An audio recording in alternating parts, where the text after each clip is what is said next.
Hello student, today we will discuss about the a condition asthma. It is also a condition of respiratory system. So today we will discuss.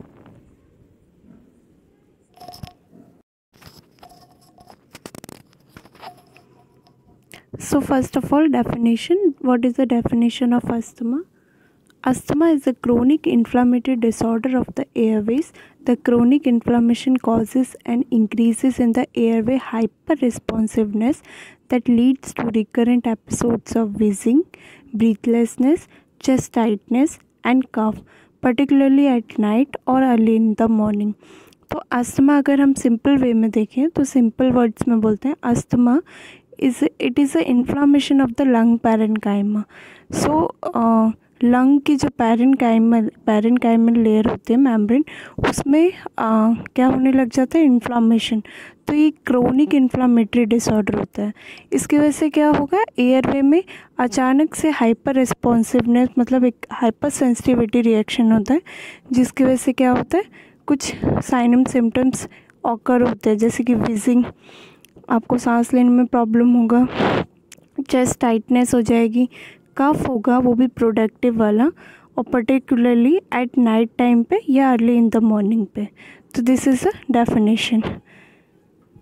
जिसे आप देख सकते हैं कि normal airway है वो, उसमें कितना स्पेस है, उसमें कोई इडीमा, कोई टाइटनेस, कोई प्रोडक्टिव कफ या कुछ ऐसा नहीं है. लेकिन अस्थमा के सिम्टम में देखो कि जो पाथवे है वो नैरो हो गया है, उसमें एयर फ्लो के लिए कोई लिमिटेड जगह है, टाइट हो गई है मसल्स, जिसकी वजह से हमारा एयरवे कंस्ट्रिक्ट हो गया है, और इन्फ्लामेशन की वजह से एयरवे थिक हो गया है ना, जिसमें म्यूकस भरा हुआ है.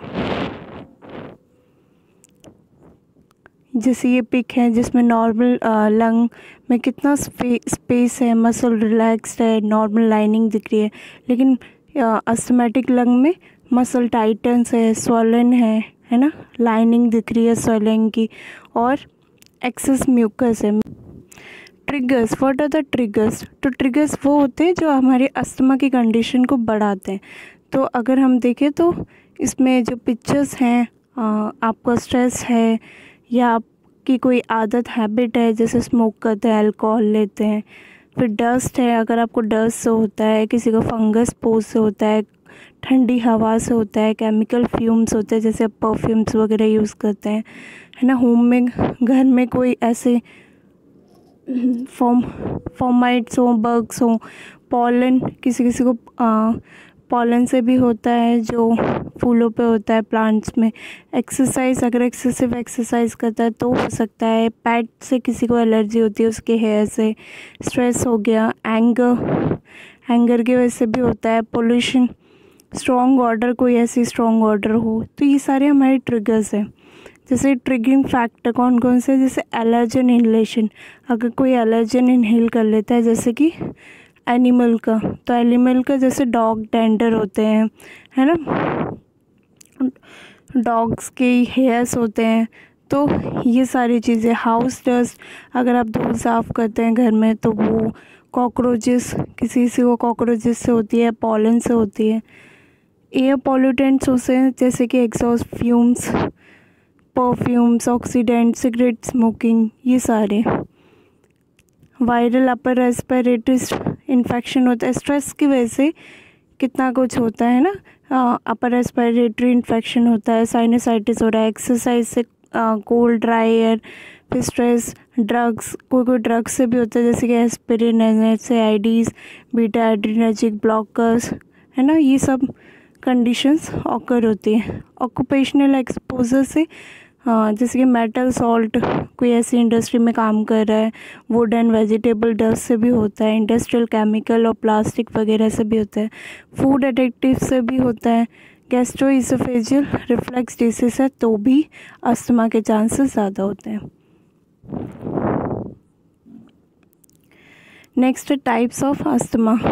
तो क्या क्या टाइप्स होते हैं, जैसे कि एलर्जिक अस्थमा, एक नॉन एलर्जिक और एक मिक्स अस्थमा होता है. तो अगर एलर्जिक अस्थमा की बात करें तो extrinsic asthma, when the symptoms are induced by a hyper immune response to inhalation of specific allergen, मतलब एक्सट्रिंसिक, अगर आप बाहर से कोई ऐसा एलर्जन इनहेल कर रहे हैं एक्सीडेंटली, वो जो आपको इम्यून सिस्टम को ज़्यादा हार्म करे, तो आपका इम्यून सिस्टम ज़्यादा रिस्पॉन्स करेगा, ठीक है।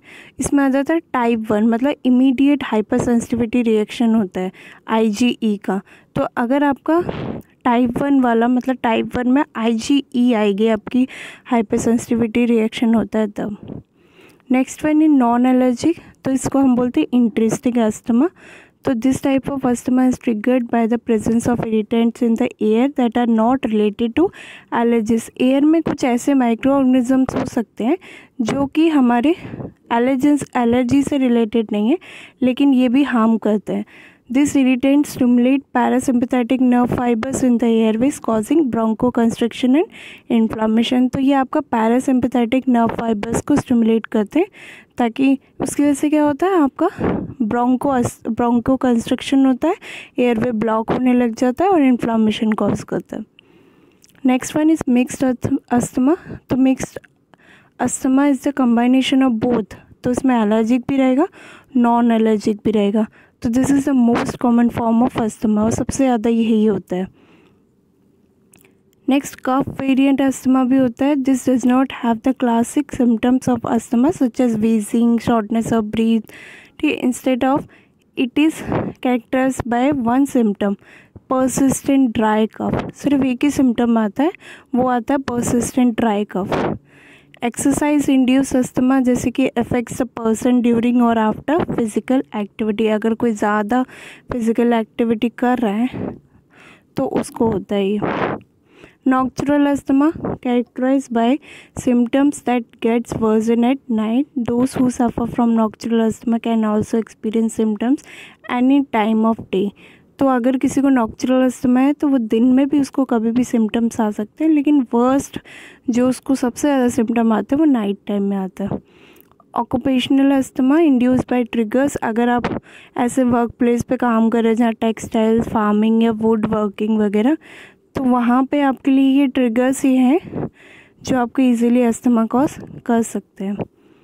क्लिनिकल मैनिफेस्टेशन वीजिंग, डिज़निया, कफ, चेस्ट टाइटनेस होगा, एक्सप्रेशन में भी प्रोलॉन्ग्ड रहेगा आपको, सिक्रेशन में भी white, thick, tenacious, gelatinous, mucus, ये सब। तो आपका सिक्रेशन वाइट, थिक कैसा भी आ सकता है, अकॉर्डिंग टू माइक्रो ऑर्गेनिज्म आ सकता है, अकॉर्डिंग टू ट्रिगर्स आ सकता है, तो वो प्रोडक्टिव रहेगा। नेक्स्ट इज़ डायग्नोस्टिक स्टडीज़, क्या क्या करेंगे हम लोग, हिस्ट्री, फिजिकल एग्जामिनेशन करेंगे, PFT करेंगे, that is pulmonary function test, peak expiratory flow rate करेंगे, चेस्ट एक्सरे करेंगे, ABG करेंगे, ऑक्सीमेट्री टेस्ट करेंगे। तो ABG में आपको SpO2 पता लग जाएगा कितना टॉलरेंस है CO2 का, O2 का। एलर्जी स्किन टेस्टिंग करेंगे, blood level of eosinophil and IgE। अगर हमने ये किया तो हमें पता लग जाएगा कि कोई हाइपर सेंसिटिविटी रिएक्शन हुआ है बॉडी में। कॉम्प्लिकेशंस अगर देखें तो रिब फ्रैक्चर हो सकता है, न्यूमोथोरक्स हो सकता है, एटिलैक्टेसिस हो सकता है, निमोनिया स्टेटस अस्थमैटिकस हो सकता है। तो ये सारे देखें तो सबसे पहले मेडिकल मैनेजमेंट, तो इंटरमीडिएट इंटरवेंशन में भी necessary because continuing and progressive dyspnea leads to anxiety which increase the situation. तो हमें इंटरवेंशन करना ज़रूरी है। तो इसके लिए हम फार्माकोलॉजिकल थेरेपी देते हैं, जिसमें हम क्विक रिलीफ मेडिसिन देते हैं और लॉन्ग एक्टिंग कंट्रोल मेडिकेशन देते हैं। अगर हम क्विक रिलीफ मेडिकेशन में देखें तो short acting beta two adrenergic agonist देंगे और एंटीकोलिनर्जिक्स देंगे। तो अगर short acting beta two adrenergic agonist दे रहे हैं, ये क्यों दे रहे हैं, use to relief acute symptoms and prevention of exercise induce asthma, also to relax the smooth muscles, जैसे कि एल्बिट्रोल। अगर एंटीकोलिनर्जिक्स देखें तो ये क्यों देते हैं, कॉन्ट्रैक्ट या ब्रोंको कंस्ट्रिक्शन जो हुआ है उसको रोकने के लिए, है ना। इनिबिट द मास्करेनिक, जो हमारे कोलिनर्जिक रिसेप्टर्स होते हैं, used for patient who do not tolerate short acting beta two adrenergic agonist, जैसे कि हम देते हैं इप्राट्रोपियम ब्रोमाइड, जिसको हम एट्रोवेन बोलते हैं। लॉन्ग एक्टिंग कंट्रोल मेडिकेशन में आता है कॉर्टिकोस्टेरॉइड, जो लॉन्ग एक्टिंग चलती है, एंटी इन्फ्लामेटरी मेडिकेशन। तो ये क्या करती है, हमारे एयरवे फंक्शन को इम्प्रूव करती है और जो हमारी पीक फ्लो वेरिएबिलिटी है उसको कम करती है, जैसे कि cromolyn sodium. It use to stabilize mast cells and work as prophylactic basis to prevent exercise induced asthma or unavoidable exposure to known trigger। Long acting में एक और आती है, वो होती है long acting beta 2 adrenergic agonist used with inflammatory medication के साथ, ताकि हमारा अस्थमा के जो सिम्टम है वो कंट्रोल हो जाए, खास करके नाइट टाइम के लिए। तो इसके लिए हम थियोफाइलिन यूज़ करते हैं। मैनेजमेंट ऑफ एक्सर्बेशन, तो अगर पेशेंट को ज़्यादा एक्सर्बेशन हो रहा है तो उसका मैनेजमेंट क्या करेंगे। अस्थमा एक्सर्बेशन है best manage by early treatment and education.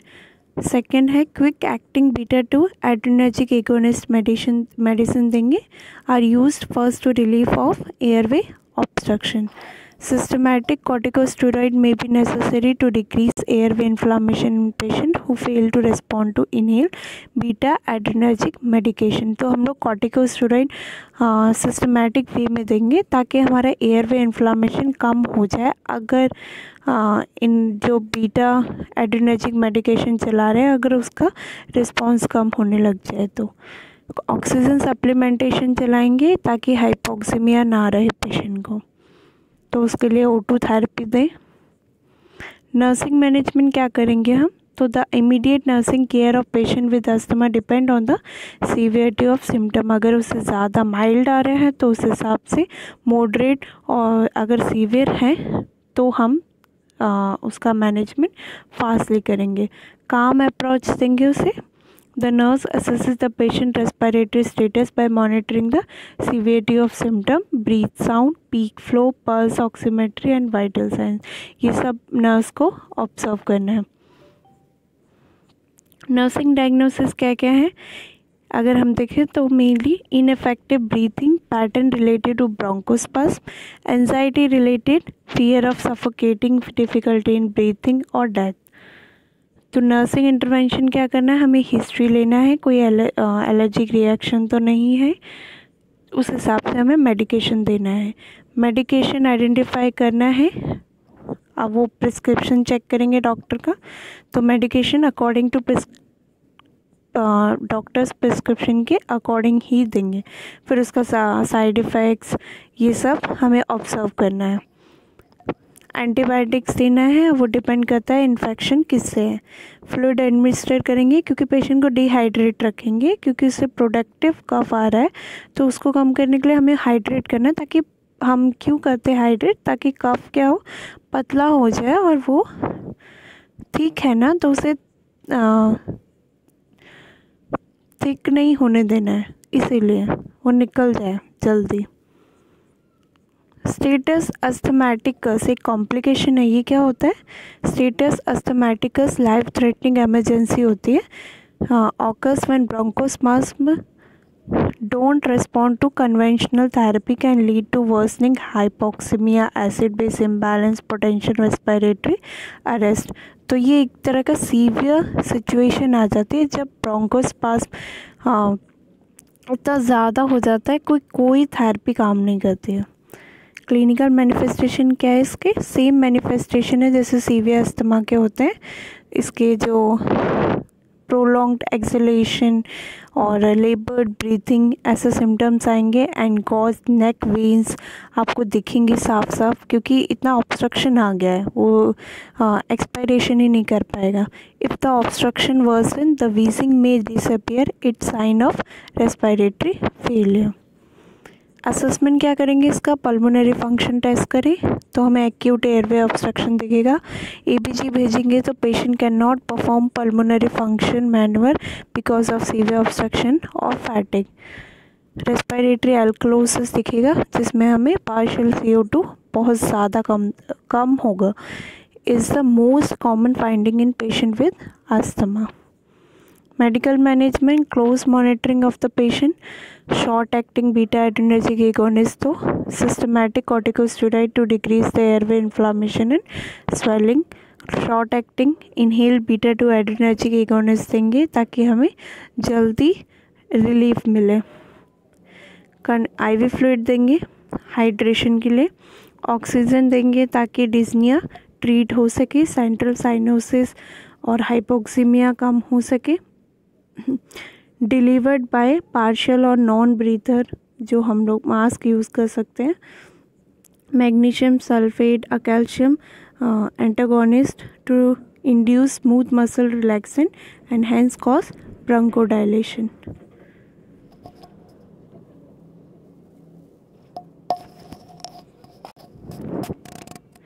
Nursing management करेंगे इसका तो क्या देखेंगे, मेन फोकस हमारा रहेगा कि एयरवे ब्लॉक नहीं होना चाहिए। पेशेंट का 12 से 24 आवर्स मॉनिटर करना है, क्लोजली मॉनिटर। पेशेंट की स्किन टर्गर चेक करते रहना है ताकि डिहाइड्रेशन ना हो। नर्स को आईवी फ्लूइड एडमिनिस्टर करते रहना है as prescription. Vital signs monitor करना है। Thank you. That's all about asthma condition. I hope you understand.